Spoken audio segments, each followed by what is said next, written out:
यह कहानी एक छोटे से गांव बरगांव की है जो पहाड़ियों और घने जंगलों से घिरा हुआ था। इस गांव के किनारे एक पुराना, बड़ा और डरावना दिखने वाला घर था। घर का नाम था हवेली वर्मा। और इस घर में रमेश वर्मा अपनी पत्नी गीता और दो प्यारी बेटियों आर्या और अनामिका के साथ रहते थे। वर्मा परिवार को यह घर उनके पूर्वजों से विरासत में मिला था और इसे छोड़कर जाना उनके लिए आसान नहीं था। भले ही घर की दीवारें पुरानी और रहस्यमयी कहानियों से घिरी हुई थीं, सब कुछ सामान्य लग रहा था जब तक कि एक ठंडी, अंधेरी रात ने वर्मा परिवार की दुनिया को हिलाकर नहीं रख दिया। उस रात गीता ने आधी रात को अचानक महसूस किया कि उनके कमरे में किसी की मौजूदगी है। उसने देखा कि कमरे की खिड़की बिना किसी हवा के धीरे धीरे हिल रही थी और ठंडी हवा का एक झोंका उनके बिस्तर तक आकर ठहर गया। गीता ने सोचा कि यह महज एक वहम होगा। उसने अपने डर को अनदेखा कर दिया और सोने की कोशिश करने लगी। लेकिन तभी उसे किसी के धीमे धीमे कदमों की आहट सुनाई दी, जैसे कोई घर में घूम रहा हो। गीता उठ बैठी, लेकिन कमरे में कुछ भी असामान्य नहीं था। अगले दिन जब परिवार नाश्ते के लिए बैठा, तो अनामिका ने माँ को बताया कि उसे रात में ऐसा लगा कि कोई उसके बालों को सहला रहा था।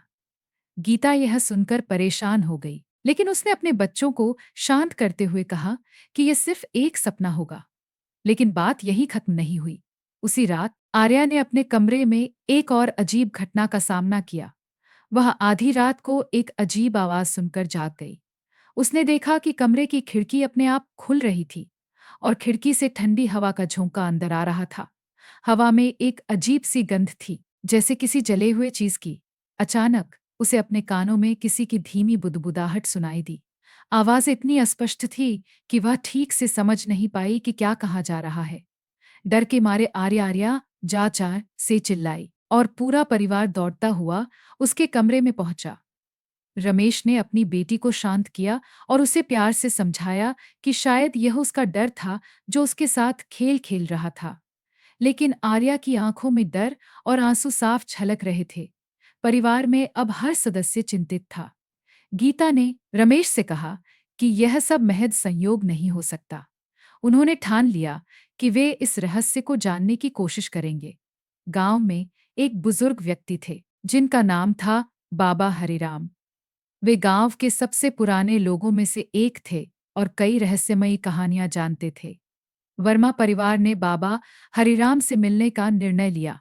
जब वे उनके पास पहुंचे और घर में घटित घटनाओं के बारे में बताया, तो बाबा हरिराम की आंखों में चिंता साफ दिखाई दी। उन्होंने कहा, यह घर बरसों से श्रापित माना जाता है। ब्रिटिश शासन के समय यहाँ एक अंग्रेज अधिकारी रहता था जिसका नाम विलियम था। वह क्रूर और निर्दयी था। कहते हैं कि उस समय गांव के कुछ लोगों ने उसे मार डाला था, लेकिन उसकी आत्मा कभी शांति नहीं पा सकी। उसके बाद से ही यह घर भूतिया हो गया। बाबा हरिराम ने वर्मा परिवार को चेतावनी दी, यह घर इंसानों की आत्माओं को अपनी ओर खींचता है। यहाँ रहना खतरे से खाली नहीं है। तुम लोग यहाँ से चले जाओ, जितनी जल्दी हो सके। वर्मा परिवार के लिए यह निर्णय लेना आसान नहीं था। यह घर उनका आश्रय था, उनकी यादें इससे जुड़ी थीं। लेकिन घटनाएं थमने का नाम नहीं ले रही थीं। एक रात रमेश ने खुद एक अजीब अनुभव किया। वह देर रात जागे तो देखा कि घर के मुख्य हॉल में रखी पुरानी घड़ी अपने आप बज रही थी, जबकि वह घड़ी वर्षों से बंद थी। घड़ी के टिक टिक की आवाज उनके कानों में गूंजने लगी। जैसे ही उन्होंने घड़ी की ओर कदम बढ़ाया, उन्हें किसी अदृश्य ताकत ने पीछे धकेल दिया। रमेश के चेहरे पर पसीने की बूंदें उभर आईं और उन्होंने महसूस किया कि घर में कुछ बेहद खौफनाक था। अगले दिन गीता ने घर की दीवारों पर अजीब खरोंचें देखीं। ऐसा लग रहा था जैसे किसी ने अपने नुकीले नाखूनों से दीवारों को खरोंचकर कुछ लिखने की कोशिश की हो। जब गीता ने ध्यान से देखा, तो खरोंचों के निशान आपस में मिलकर एक शब्द बना रहे थे, मुक्ति। यह देखकर गीता का दिल धड़कने लगा। क्या सच में कोई आत्मा इस घर में फंसी हुई थी जो मुक्ति चाहती थी?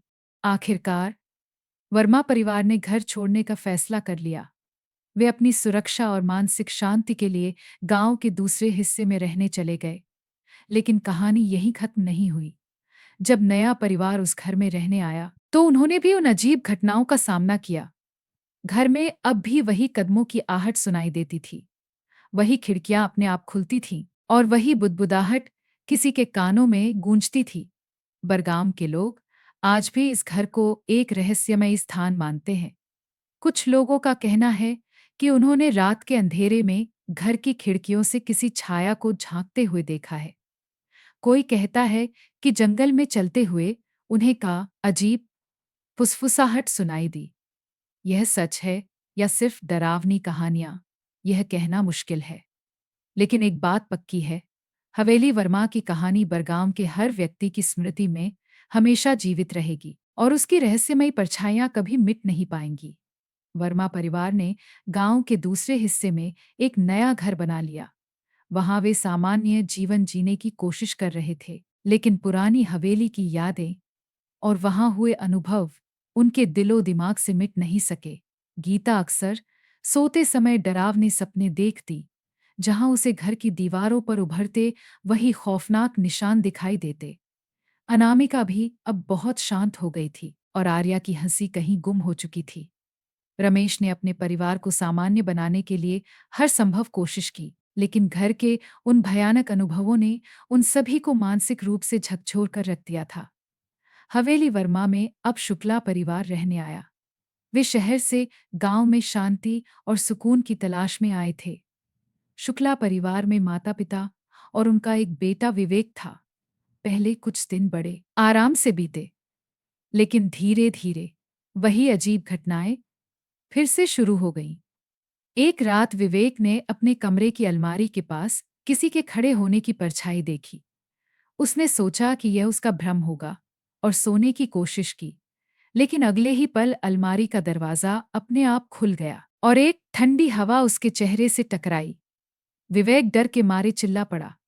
शुक्ला दंपति ने भी जल्द ही महसूस किया कि घर में कुछ भयानक हो रहा था।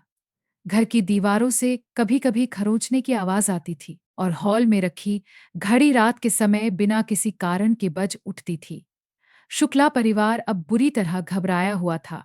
जब गांव वालों को शुक्ला परिवार की परेशानियों के बारे में पता चला, तो उन्होंने सलाह दी कि वे एक तांत्रिक से मिले जो भूत प्रेत और बुरी आत्माओं को भगाने में माहिर था। तांत्रिक का नाम था बाबा रुद्र और वे आसपास के गांवों में अपने शक्तिशाली मंत्रों के लिए प्रसिद्ध थे। शुक्ला परिवार ने बाबा रुद्र को हवेली में बुलाया। बाबा रुद्र ने घर के चारों ओर घूमकर एक गहरा निरीक्षण किया। उन्होंने आंखें बंद करके कुछ देर तक मंत्र बुदबुदाए और फिर बोले, यह घर केवल श्रापित नहीं है, बल्कि यहाँ एक आत्मा बंद है जो बहुत पीड़ा में है। इसे इस घर से मुक्ति चाहिए, पर इस आत्मा के साथ बहुत बड़ी पीड़ा जुड़ी हुई है और जब तक इसे मुक्ति नहीं मिलेगी, यह घर चैन से किसी को नहीं रहने देगा। बाबा रुद्र ने तांत्रिक अनुष्ठान करने का फैसला किया। उन्होंने शुक्ला परिवार और गांव के कुछ लोगों को हवेली के मुख्य हॉल में इकट्ठा किया। अनुष्ठान के दौरान अचानक हवेली में तेज हवाएं चलने लगी और खिड़कियां जोर-जोर से बंद होने खुलने लगी। दीवारों पर वही खरोंच के निशान उभर आए और सबको किसी औरत की करुण आवाजें सुनाई देने लगी, जो कह रही थी, मुझे मुक्त करो, मुझे मुक्त करो। बाबा रुद्र ने अपनी शक्ति का पूरा उपयोग किया और अंततः आत्मा से संपर्क किया। उसने कहा, तुम कौन हो और तुम्हें क्या चाहिए? आत्मा ने उत्तर दिया, मैं रोहिणी हूं। इस घर में जब अंग्रेज विलियम का शासन था, उसने मुझ पर अत्याचार किए और मुझे मार डाला। मेरी आत्मा तब से इस घर में फंसी हुई है। मैं मुक्त होना चाहती हूँ। बाबा रुद्र ने आत्मा की मुक्ति के लिए एक विशेष अनुष्ठान किया। उन्होंने एक पवित्र यज्ञ किया और विलियम के अत्याचार के प्रतीक रूप में घर के एक कोने में विलियम की एक पुरानी तस्वीर को जलाया।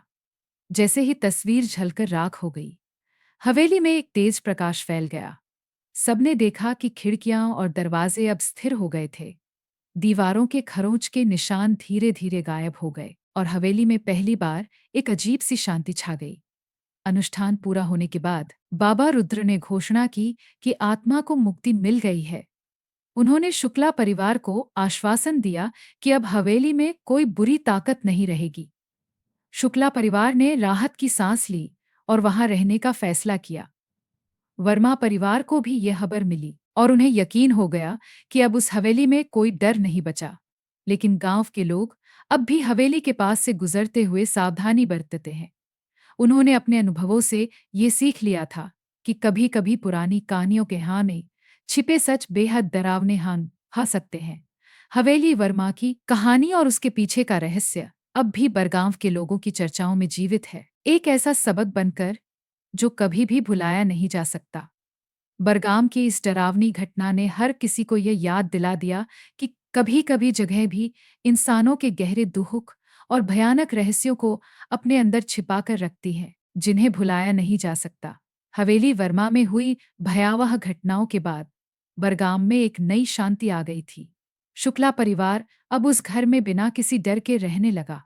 हवेली का भयानक अतीत धीरे-धीरे भुलाया जाने लगा और लोग सोचने लगे कि आखिरकार इस घर को अपने श्राप से छुटकारा मिल गया।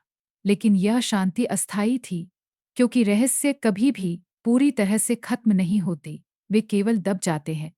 कुछ महीनों बाद बरगांव में एक नया व्यक्ति आया। उसका नाम था अजय मेहरा और वह एक इतिहासकार था जो पुराने घरों और उनके रहस्यमय इतिहास की खोज करने में रुचि रखता था। अजय ने हवेली वर्मा के बारे में कई भूतिया कहानियां सुन रखी थीं और वह इस घर के पीछे छिपे सच को उजागर करना चाहता था। अजय को विश्वास था कि आत्मा की मुक्ति के बावजूद इस घर में अभी भी कुछ रहस्यमयी छिपा हुआ है। अजय ने गांव वालों से बात करनी शुरू की और हवेली के बारे में अधिक जानकारी इकट्ठा करने की कोशिश की। लोगों ने उसे चेतावनी दी कि घर में और गहराई से छानबीन करना खतरनाक हो सकता है, लेकिन अजय अपनी खोज से पीछे हटने वाला नहीं था। उसकी जिज्ञासा उसे हवेली की ओर खींच ले गई। एक शाम अजय ने शुक्ला परिवार से अनुमति लेकर हवेली में रहने का फैसला किया। उसने अपने साथ कुछ पुराने दस्तावेज और एक वीडियो कैमरा लिया ताकि वह अपनी खोज को रिकॉर्ड कर सके। पहली रात कुछ खास नहीं हुआ, लेकिन अजय ने महसूस किया कि घर के कुछ हिस्से अभी भी अजीब और असामान्य थे। दूसरी रात अजय ने घर के तहखाने में जाने का निर्णय लिया। यह तहखाना बहुत कम इस्तेमाल होता था और कई सालों से बंद था। गांव के लोग कहते थे कि तहखाने में कुछ ऐसा था जिसे छेड़ना खतरनाक हो सकता था। जब अजय ने तहखाने का दरवाजा खोला तो उसे एक भारीपन और ठंडी हवा का झोंका महसूस हुआ। वहां घुप अंधेरा था और दीवारों पर झाले लटक रहे थे। अजय ने अपनी टॉर्च जलाई और धीरे धीरे तहखाने के अंदर जाने लगा। तहखाने के कोने में एक पुरानी लकड़ी की अलमारी थी जो समय की मार खाकर कमजोर हो चुकी थी। अजय ने जब उस अलमारी को खोला तो उसे कुछ पुराने पीले पड़ चुके कागज मिले। उन कागजों में ब्रिटिश शासन के समय के दस्तावेज थे जो विलियम की क्रूरता के सबूत थे। एक पत्र विशेष रूप से चौंकाने वाला था।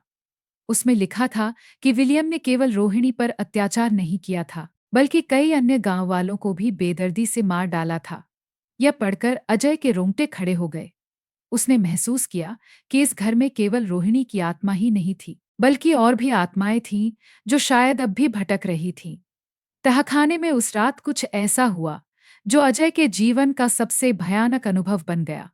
जैसे ही उसने दस्तावेजों को उठाया, उसे ऐसा महसूस हुआ जैसे किसी अदृश्य ताकत ने उसे पकड़ लिया हो।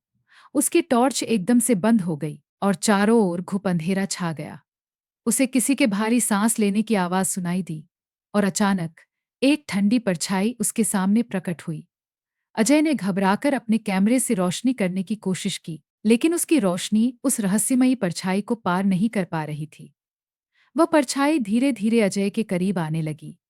उसकी सांसें तेज हो गईं और उसने महसूस किया कि जैसे उसकी गर्दन पर किसी के ठंडे हाथ का स्पर्श हो।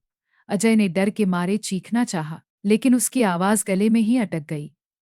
तभी एक दर्द भरी आवाज अजय के कानों में गूंजने लगी। वह आवाज रोहिणी की नहीं थी, बल्कि किसी अन्य स्त्री की थी। वह कह रही थी, हमें भी मुक्ति चाहिए, हमारी आत्माएं भी यही कैद है।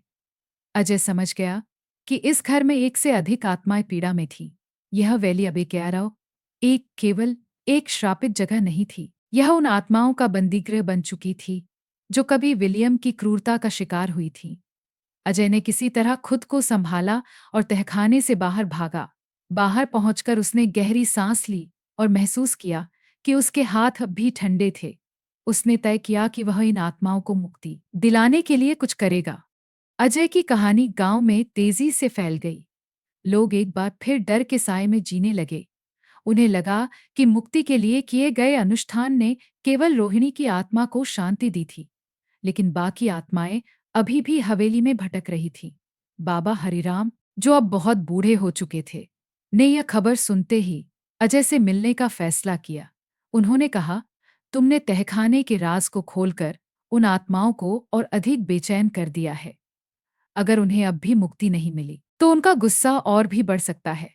बाबा हरिराम ने अजय को सलाह दी कि वह एक बड़ा अनुष्ठान करे, जिसमें गांव के सभी लोग शामिल हों। अजय ने बाबा हरिराम और गांव के लोगों के साथ मिलकर एक बड़े अनुष्ठान की योजना बनाई। यह अनुष्ठान पूरी रात चलेगा और उसमें उन सभी आत्माओं को शांति दिलाने का प्रयास किया जाएगा जो अब भी घर में भटके। गांव के लोग हुए थे, लेकिन वे जानते थे कि अगर उन्होंने यह अनुष्ठान नहीं किया, तो हवेली की भयावहता कभी खत्म नहीं होगी। अनुष्ठान की रात पूरे गांव के लोग हवेली के चारों ओर इकट्ठा हुए। बाबा हरिराम ने अपनी शक्तियों को केंद्रित किया और मंत्रों का जाप शुरू किया। अजय ने उन दस्तावेजों को आग में डाला जो विलियम की क्रूरता का प्रतीक थे। जैसे ही दस्तावेज जलने लगे, हवेली में एक बार फिर तेज हवाएं चलने लगीं और सभी ने उन आत्माओं की करुण आवाजें सुनी। मंत्रों की गूंज के बीच अजय और बाबा हरिराम ने आत्माओं से अंतिम बार संवाद किया। उन्होंने कहा, तुम्हें जो पीड़ा दी गई वह अक्षम्य थी, लेकिन अब तुम्हें शांति पाओ। हम तुम्हारे दर्द को समझते हैं और तुम्हें मुक्त करने आए हैं। धीरे धीरे हवाएं थम गईं और आसमान में एक चमकदार प्रकाश फूट पड़ा। आत्माओं की परछाइयां हवा में घुल गईं और ऐसा लगा जैसे वे अब शांति पा चुकी हों। हवेली एक बार फिर शांत हो गई। इस बार हवेली वर्मा सच में शांति पा चुकी थी। गांव के लोग अब बिना डर के हवेली के पास से गुजरने लगे। शुक्ला परिवार ने वहां सुखी जीवन बिताना शुरू किया और अजय ने अपनी खोज को एक किताब में लिखने का फैसला किया। उसकी किताब हवेली वर्मा का रहस्य जल्द ही पूरे देश में प्रसिद्ध हो गई और लोगों को यह सिखाया कि कभी-कभी इतिहास की कहानियां केवल पढ़ने के लिए नहीं होती, वे महसूस करने के लिए होती हैं। बरगाम अब एक नई शांति में जी रहा था, लेकिन लोग अब भी हवेली के पास से गुजरते हुए एक बार पीछे मुड़कर देखते थे। उन्हें लगता था कि कहीं न कहीं उन आत्माओं की कहानी अब भी हवाओं में गूंजती है और हवेली वर्मा हमेशा एक रहस्य और सीख का प्रतीक बनकर खड़ी रहेगी। हालांकि हवेली वर्मा अब शांत थी, लेकिन उसका प्रभाव बरगाम के लोगों की जिंदगी में अब भी महसूस किया जा सकता था। गांव के बुजुर्ग अक्सर बच्चों को हवेली की कहानी सुनाया करते, जिससे वह स्थान एक चेतावनी और सीख बन गया था। गांव की गलियों में लोग अक्सर उन पुरानी घटनाओं की फुसफुसाहट करते और हवेली के नाम के साथ एक भय और रहस्य हमेशा बना रहा। वहीं दूसरी ओर अजय की किताब ने उस कहानी को अमर कर दिया। उसकी किताब पूरे देश में चर्चित हो गई और कई पर्यटक और खोजी लोग बरगाम आने लगे। उन्होंने हवेली को अपनी आंखों से देखने की इच्छा जताई, जिससे गांव में हलचल और उत्सुकता का नया दौर शुरू हो गया। लोगों ने महसूस किया कि यह डरावना इतिहास, जो एक समय श्राप बनकर उनके सिर पर मंडराता था, अब एक नया अवसर बन गया था। अजय मेहरा की रुचि हवेली के रहस्यों में अब भी बनी हुई थी। भले ही आत्माओं को मुक्ति मिल गई हो, अजय को ऐसा लगता था कि हवेली वर्मा के इतिहास में अब भी कुछ अनसुलझे रहस्य छिपे हुए थे। उसने गांव के पुराने अभिलेखों की छानबीन की और कुछ और ऐतिहासिक दस्तावेजों की खोज में जुट गया। उसके शोध में उसे एक और रहस्य का संकेत मिला, एक प्राचीन और गुप्त सुरंग जो हवेली के नीचे से गुजरती थी।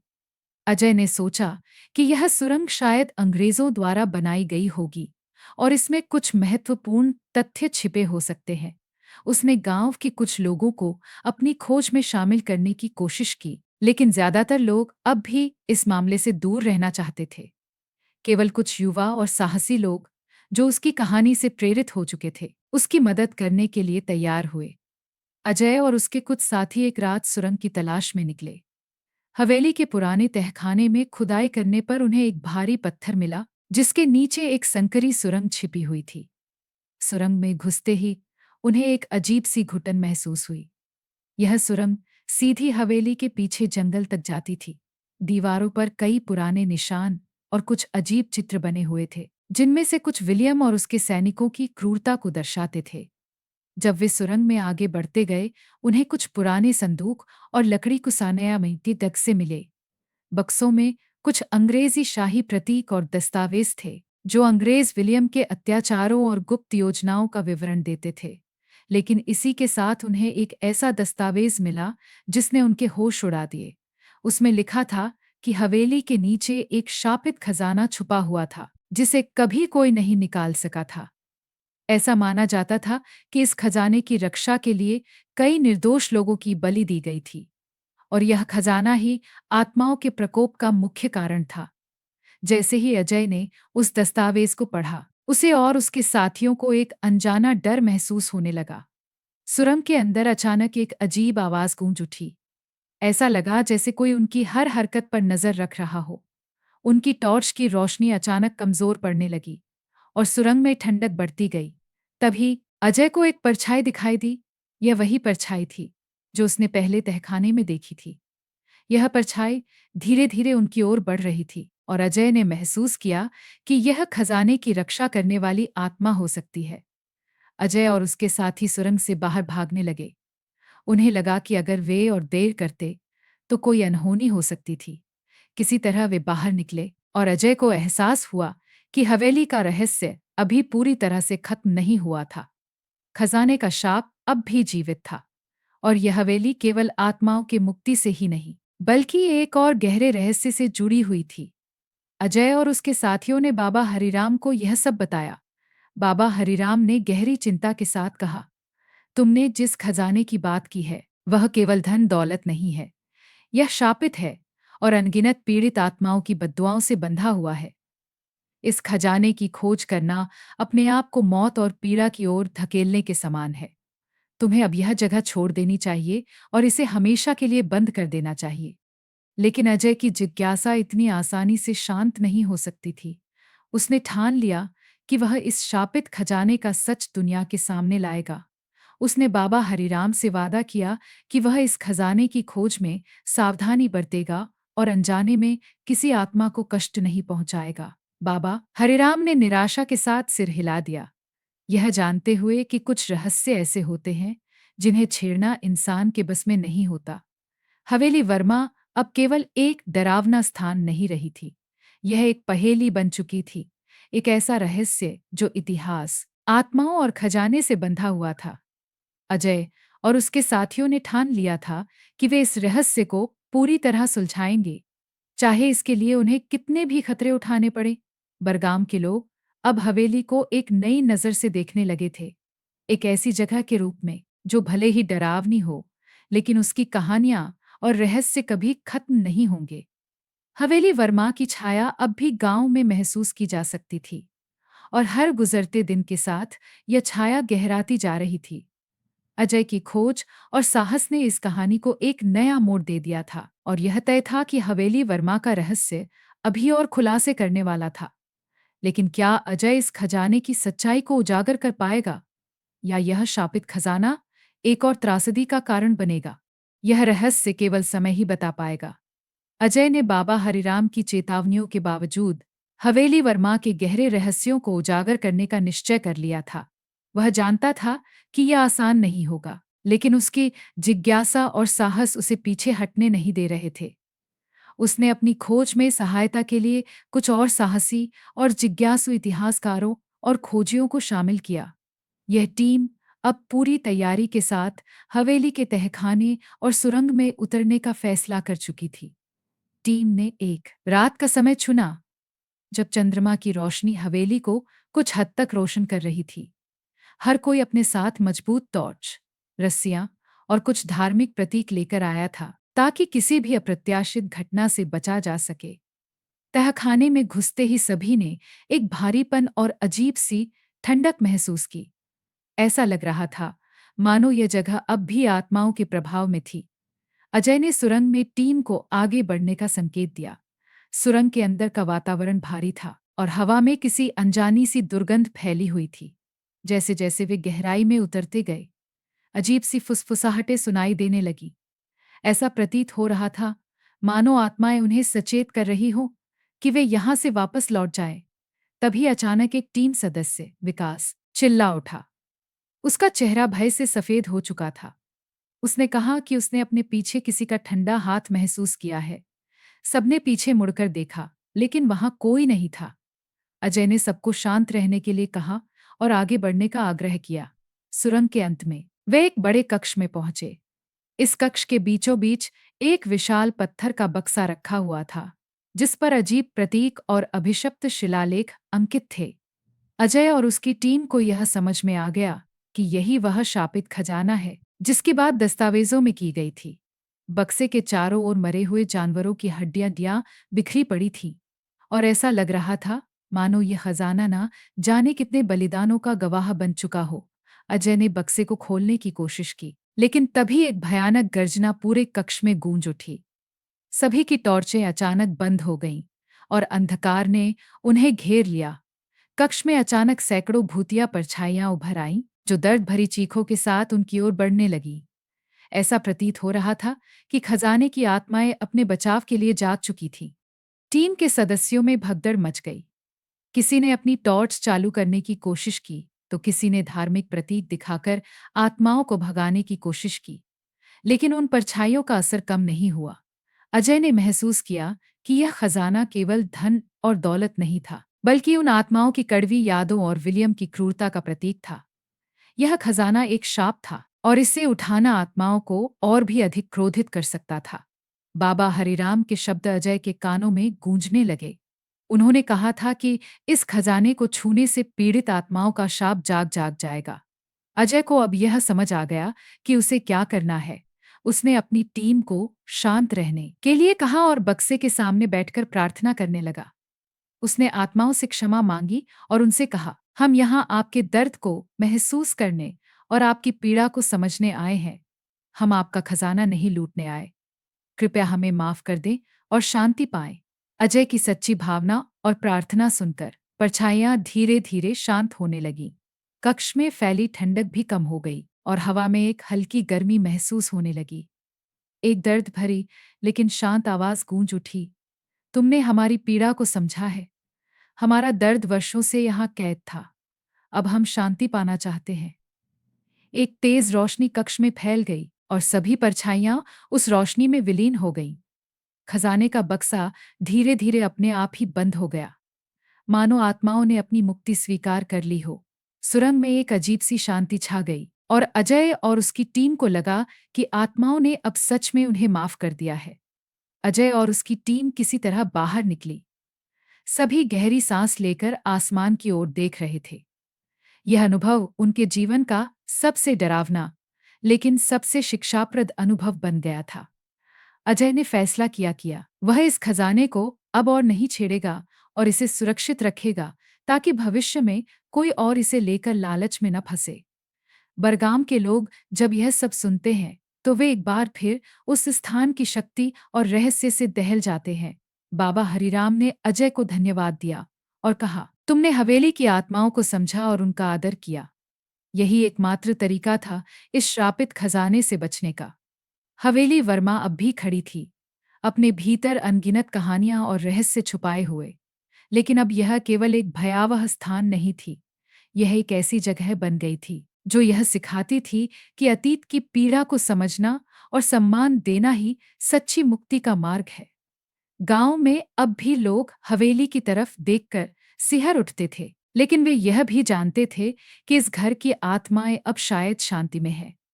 अजय मेहरा की किताब में अब हवेली वर्मा की यह नई कहानी भी दर्ज हो गई और उसने यह प्रण लिया कि वह हमेशा इतिहास के रहस्यों को उजागर करते हुए उन आत्माओं को आदर और सम्मान देगा जिन्होंने कभी अपनी पीड़ा में भी मानवता को सिखाया। हवेली का रहस्य भले ही सुलझ गया हो, लेकिन उसकी कहानियां हमेशा जीवित रहेंगी, बरगांव के हर घर में गूंजती हुई, एक ऐसी कहानी बनकर जो डर, साहस और सच्ची समझ की मिसाल है।